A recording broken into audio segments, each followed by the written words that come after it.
Well, Tuesday was primary day in Indiana, and several candidates backed by the Trump administration came out on top. On the Republican ticket, of the 7 candidates endorsed by President Trump, at least 5 beat the Republican incumbents. One incumbent won. One race was too close to call. Here to help us break it all down is Stephen Maynard Caliendo. It's so early. It is early. Right? It is early. Thanks for being here. It's good to see you. Now, President Trump backed a lot of these candidates. That's right. Because he was angry at the current incumbents. That's right. For not supporting or voting against his redistricting. That's map. right, the redistricting So map. what do you make of these 5 wins?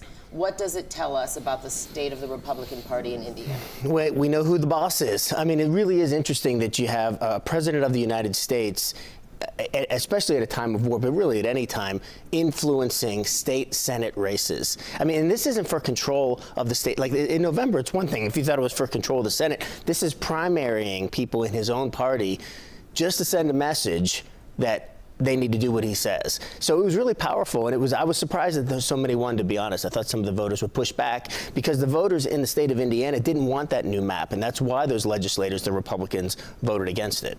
So when it comes looking ahead to November, perhaps, you know, Indiana's considered a pretty strong red state, not a swing state. That's right. So does it look like for lack of a better term, Sure. the MAGA Republicans will indeed sweep? I would imagine. So these are still pretty safe seats. These are still pretty safe Republican seats. And so it's not, this has happened in the past, though, where President Trump has backed somebody in a primary and that person then ended up losing to a Democrat in a way that maybe a more moderate Republican wouldn't. I don't expect that to happen. And these are local races. This is the Senate seats in Indiana, I'm sure. And even if they lost, there's a really strong majority of Republicans in the Indiana Senate. We're looking right here at, District 38, the Senate district. Greg Good, projected winner there. What can you tell me about that candidate?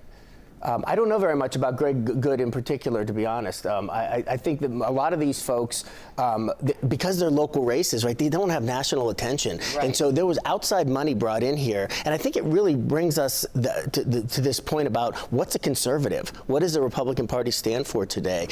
Typically, conservatives would say, look, we don't want the federal government interfering in our local elections. And that's what these Republicans said. But here with MAGA, it really is a top-down sort of thing. If you don't agree with President Trump, if you're not on board with doing the things that he wants, there's going to be consequences. And one last question.